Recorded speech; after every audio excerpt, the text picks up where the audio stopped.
A paz do Senhor.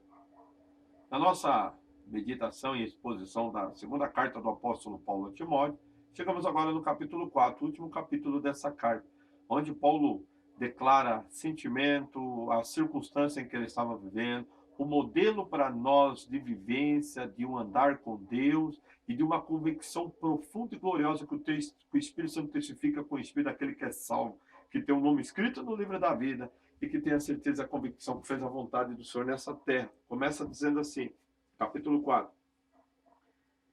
Conjuro-te, pois, diante de Deus e do Senhor Jesus Cristo, que há de julgar os vivos e os mortos na sua vida e no seu reino, que pregues a palavra, inste a tempo e fora de tempo, redarguas, repreendas, exorte com toda longanimidade e doutrina. Porque virá tempo em que não sofrerão a sã doutrina, mas, tendo comichão nos ouvidos, amontoarão para si doutores conforme as suas próprias concupiscências, e desviarão os ouvidos da verdade, voltando às fábulas. Mas tu, sê sóbrio em tudo, sofre as aflições, faz a obra do evangelista, cumpre o teu ministério. Paulo está conjurando. É uma maneira de dizer, fazendo um juramento solene diante de Deus. E ele está fazendo diante de Deus e do Senhor Jesus Cristo, aquele que ressuscitou, está sentado no trono de glória e majestade e há de julgar os vivos e os mortos, o juiz dos céus e da terra, que hoje é o Salvador e Redentor de todo aquele que crê e invoca o nome dele. E na manifestação da vida e no reino dele, quer dizer, ele vai vir, vai julgar e vai ter um reino. E esse reino jamais terá fim. Essa é a promessa de toda a Escritura Sagrada e que nós esperamos com toda ansiedade, com toda a esperança e convicção que há de se cumprir. Porque se as demais Escrituras têm se cumprido e se realizado nos nossos dias, essa é a principal, a mais importante e que Deus está com todo o desejo de em breve cumprir e se realizar na nossa vida. A vida do Senhor Jesus Cristo e a manifestação do reino de Deus. Então, o que Paulo está falando para Timóteo? Pregues a palavra. Não suas ideias, não seus pensamentos, não filosofias, não teologia de prosperidade, teologia da conquista. A palavra. Pregue a palavra, e transmita a palavra, proclame a palavra, anuncie a palavra, inste a tempo e fora de tempo, quer ser oportuno, quer não, fale da palavra, proclame da palavra, anuncie o que está escrito nas Escrituras Sagradas. Hoje o mundo acredita na evolução, é tão lindo e tão poderoso conhecer o poder da criação de Deus que fez os céus e a terra. Hoje o mundo não sabe o que é uma família, acha que é algo que veio com a evolução, não é. A família foi instituída por Deus desde o Jardim do Éden, que durará para todos sempre. Foi Deus que fez macho e fêmea e instituiu o matrimônio e a bênção e a descendência do filho através disso. As leis dos homens podem quebrar isso, mas a palavra permanece para sempre e a bênção de Deus está nisso. Hoje as pessoas buscam tantas formas de maneiras de ter prazeres, de prazer físicos até muitas vezes, que é totalmente bestial, antinatural, mas a palavra de Deus ensina o homem e a mulher a viver de modo reto, santo, agradável a Deus e desfrutar do verdadeiro prazer, alegria, júbilo e regozijo, que é estar bem com Deus, estar bem consigo mesmo, estar bem com o seu próximo, através da revelação de Deus por meio do Evangelho. Pregue a palavra, fale da palavra, transmita a palavra, que é tempo e fora de tempo. Redarguas, que significa replicar, argumentando, responder, refutar aquilo que for contrário, repreendas, exorte, quer dizer, anime com toda a longanimidade e doutrina. E doutrina, a palavra ensina, exorte, incentive e motive com toda seja longano. É tão difícil as pessoas entenderem e compreender, mas com oração, com dedicação, na virtude do Espírito Santo, elas vão entender, vão aprender, vão compreender e vão viver essa realidade preciosa e gloriosa. É tempo de nós pregarmos a palavra hoje. Diz mais. Por que Paulo está conjurando Timóteo a fazer isso? Está declarando por que pregar a palavra e por que fazer esses fatos com longanimidade na doutrina? Por esse fato. 3. Porque virá tempo em que não sofrerão, quer dizer, não suportarão, não aguentarão, não tolerarão, não preservarão e nem vão se manter de pé. Quer dizer, haverá tempo que não sofrerão a sã, a saudável, a pura, a que transmite vida, a sã doutrina, mas, tendo comichão nos ouvidos, amontoarão para si doutores, conforme as suas próprias concupiscências, e desviarão os ouvidos da verdade, voltando-se às fábulas. Hoje nós estamos vivendo esses dias. As pessoas que é pregadores que contem piadas maliciosas, que façam dar risada, sorrir, pular, saltar. Elas querem verdadeiros artistas nos púlpitos, nos altares. Não importa o conteúdo da mensagem, se ela está embasada, fundamentada, se é uma palavra instrutiva e edificante, totalmente zelosa naquilo que as Escrituras revelam. Mas o que é importante é que a pessoa fale, que eu me sinta alegre, que eu me sinta emocionado, que mexa com a minha vida. E isso está se introduzindo fábulas na igreja, está se introduzindo misticismo, como diz Paulo em 1 Timóteo, querendo ser doutores da lei, não entende nem o que diz e nem o que faz, asseveradas afirmações, e isto tem corrompido e pervertido a fé de muitos, e tem sido como uma gangrena no meio da igreja, mas a palavra de Deus permanece firme, tem esse fundamento. O Senhor conhece os que são seus, e aquele que professa o nome de Jesus Cristo vai apartar-se da iniquidade. Esses comichões do inferno que ficam no ouvido das pessoas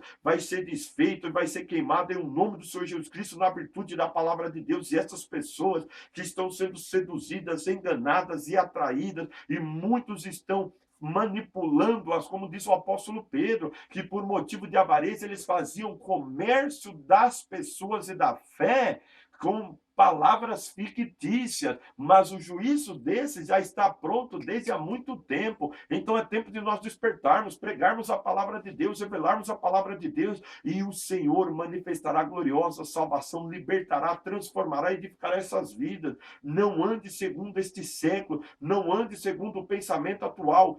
Firme-se, siga e conduza-se na direção do Espírito Santo revelado nas Escrituras. O Senhor será contigo e te abençoará e te recompensará na vinda e no reino dele, porque ele é o verdadeiro juiz dos vivos e dos mortos e o nosso Salvador. Então, mas tu, ser sóbrio em tudo. Ser sóbrio significa nefém em grego, ser moderado, ter domínio próprio, ter as paixões, os apetites e nervos sob controle. Seja controlado e ficar. É um fruto, é uma manifestação do Espírito Santo em nossas vidas. Ser sóbrio em tudo. Sofre as aflições, suporta, paz, prevaleça sobre elas. Faz a obra do evangelista, quer dizer, proclame as boas novas, anuncie o evangelho, que é poder de Deus para todo aquele que crê. Testifique de Jesus Cristo, porque você foi revestido de poder e unção para estas coisas. Cumpre o teu ministério, vai até o fim, não pare no meio, não desista, prossiga, porque há uma recompensa, um galardão. Olha que conselho tremendo que Paulo deu para Timóteo para nós. Sejamos sóbrios em todas as coisas, que possamos fazer a obra do evangelista, de um proclamador, anunciador, um declarador do evangelho, da volta do Rei dos Reis, Senhor dos Senhores, do juízo que vai existir e da sua vinda e do seu reino, e a recompensa, e pregar a palavra, repreender todo o comichão, nos afastar de toda a fábula e mostrar a veracidade plena, gloriosa e bendita que é as Escrituras Sagradas, e a grande revelação que é Jesus Cristo, e é o resultado disso na nossa fé, que é a participação no reino de Deus e nas virtudes do Espírito Santo. Aí Paulo começa a declarar agora, já nas partes finais, a vida dele, se despedindo de Timóteo, mostrando um exemplo, a dedicação e a inspiração. Ele diz assim, ó: porque eu já estou sendo oferecido por aspersão de sacrifício, e o tempo da minha partida está próximo. Combati o bom combate, acabei a carreira, guardei a fé. Desde agora, a coroa da justiça me está guardada, a qual o Senhor, justo juiz, me dará naquele dia, e não somente a mim, mas também a todos os que amarem a sua vinda. Paulo está declarando aqui que o tempo da partida dele está próximo. Quer dizer, ele já tinha recebido a sentença de morte. Ele sabia que a vida dele estava cada um dia menos para o dia em que ele ia falecer, morrer. Mas ele sabia, ele fez a obra de Deus, ele tinha uma recompensa, uma herança, e ele agradou o Senhor dele e fez a vontade de Deus. Por isso ele declarou assim, ó: combati o bom combate. O bom combate ele combateu, lutou, pelejou e venceu. Acabou a carreira, ele foi até o fim, saiu da linha de partida e estava chegando na linha de chegada, com esforço, com dedicação, com disciplina, guardou a fé como um agricultor, guardou, zelou, preservou, quanto ataque, quanto afronta, mas ela conservou íntegra, porque o Paulo foi um homem zeloso.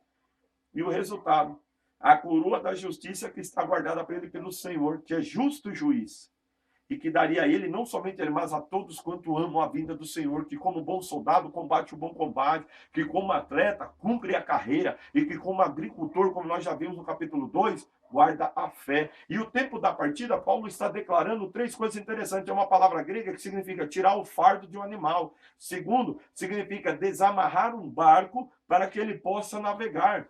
E terceiro, significa desarmar a tenda para uma partida. Aplicando na vida de Paulo, Paulo falou: aquele enfardo, aquele encargo, aquela missão de se cumprir e pregar o evangelho que eu levei até o fim, agora vai ser desatado em mim, eu vou descansar. Segundo, eu vou me desligar dessa terra para navegar no mar da eternidade, rumo à pátria celestial, rumo ao paraíso eterno, da onde dali jamais sairei, viverei para sempre com o Senhor. E terceiro, ele estava desarmando essa tenda, esse corpo mortal, para ser revestido de um edifício eterno, glorioso, feito nas mãos de Deus. Que palavra profunda, que palavra poderoso e bendito que Paulo tem seu exemplo. Sigamos o exemplo dele, acompanhemos ele de perto com aquilo que está escrito, sintamos o que o Espírito Santo transmite pelas palavras dele, e nós vamos viver a mesma realidade, a mesma convicção, e teremos o mesmo modo de viver e a mesma recompensa naquele santo e glorioso dia,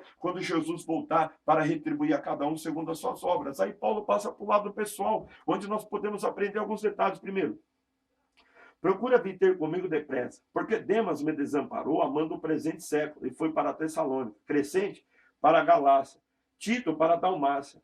Só Lucas está comigo. Toma Marcos e traze-o comigo, porque me é muito útil para o ministério. Também enviei o Tíquico a Éfeso. Quando vieres, traz a capa que deixei em Trode, em casa de Carpo, e os livros e principalmente os pergaminhos. Você está vendo? Na nossa caminhada, jornada, companheiros. Demas foi um companheiro grande de Paulo. Ele aparece nas cartas de Filemão, de Colossos, mas aqui, aos Colossenses, mas aqui Paulo fala que ele amou o presente século e desamparou Paulo, quer dizer, ele amou as recompensas, as riquezas desse mundo, e não aguentou o bom combate da fé da fidelidade, desamparou Paulo. Mas Paulo tinha companheiro como Crescente, como Tito, como Lucas e Marcos, que tinha começado mal, agora tinha sido trabalhado, discipulado, crescido, amadurecido e se tornou útil para o ministério, mostrando a grandeza, a riqueza de quando uma pessoa reconhece as suas falhas e se coloca nas mãos de Deus. Deus restaura, Deus institui e Deus manifesta a bondade. Você conhece a história de Marcos?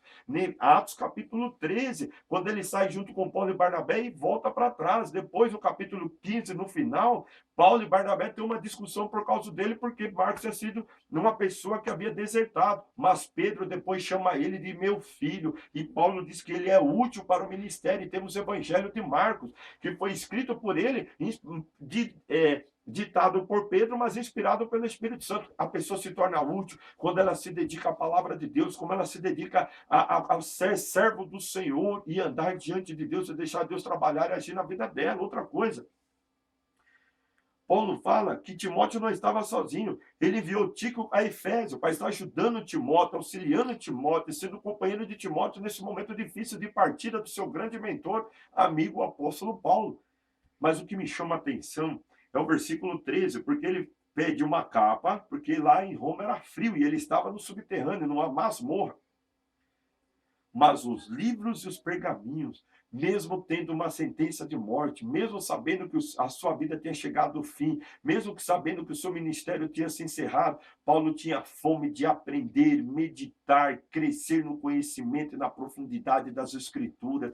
Paulo tinha fome de vivenciar as realidades das Escrituras sagradas, da palavra de Deus. Que exemplo para nós. Hoje nós temos toda a liberdade, nem nos preocupamos com a palavra de Deus, nem nos preocupamos em estar meditando e recebendo dessas Escrituras. Mas um homem que sabia que ia morrer, amava o Senhor e expressava esse amor, buscando, aprendendo e se aprofundando na palavra. Por isso foi o grande homem que foi, teve o grande final que teve e terá uma grande recompensa na ressurreição. Muitos olharão para ele falando: que grande privilégio, que grande galardão, que grande bênção. Mas aquilo que se planta, se colhe. Ele está plantando e colheu. Se nós plantarmos, iremos colher também, medida recalcada, sacudida e transbordante, porque o Senhor é fiel.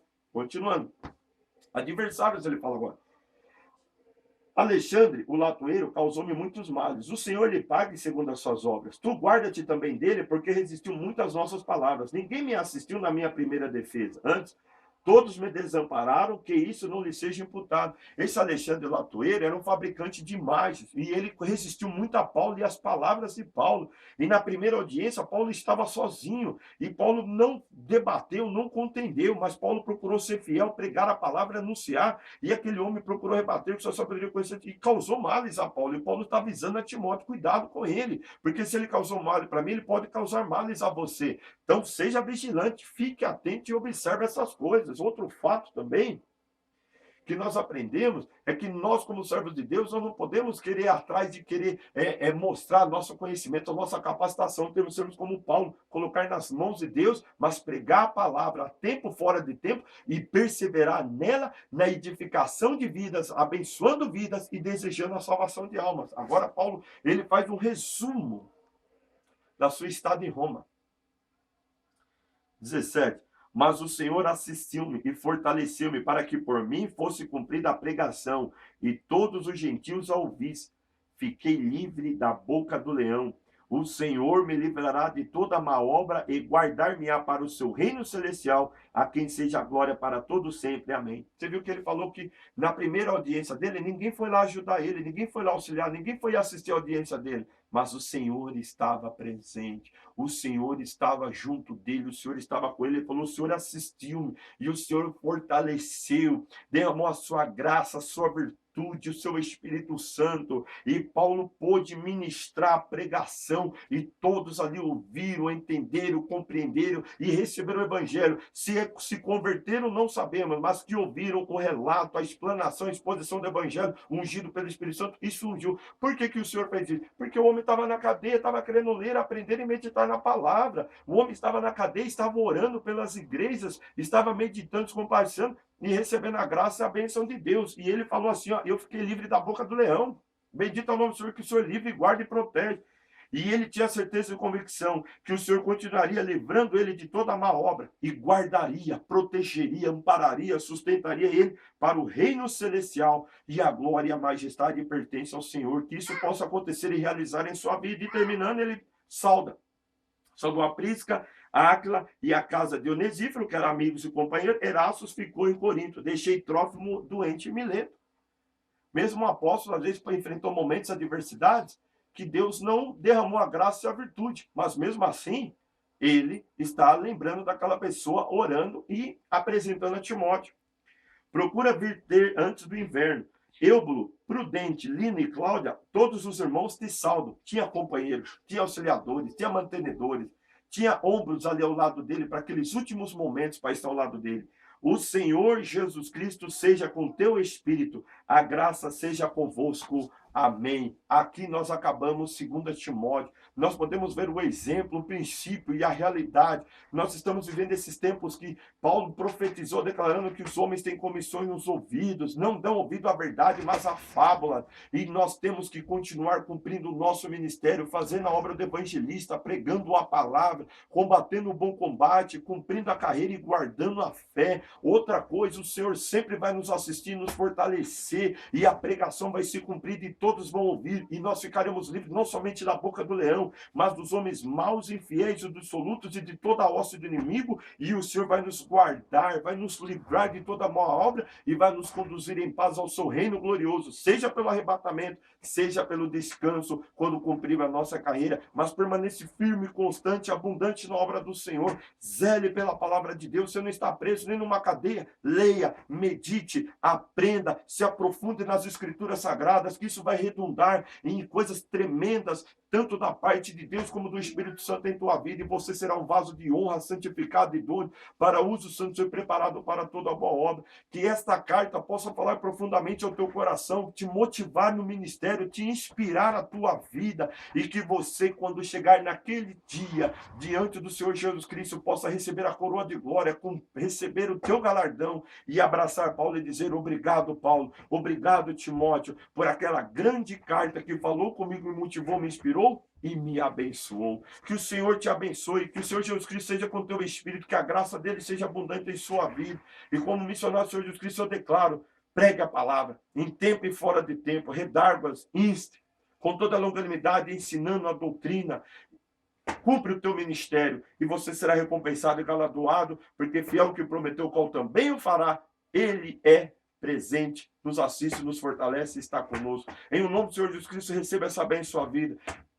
Clique no gostei, curta, compartilhe, se inscreva nesse canal e continue recebendo palavras de bênção, de vitória para a tua vida, e que em todas estas coisas nós possamos juntos, pela fé, proclamar a virtude, a verdade, o poder, a vida da ressurreição de Jesus Cristo e de toda a grandeza que o Evangelho do Senhor Jesus Cristo, conforme essa palavra que é fiel e verdadeira, digna de inteira aceitação. Senhor Jesus Cristo te abençoe no poder do santo nome dele. Amém.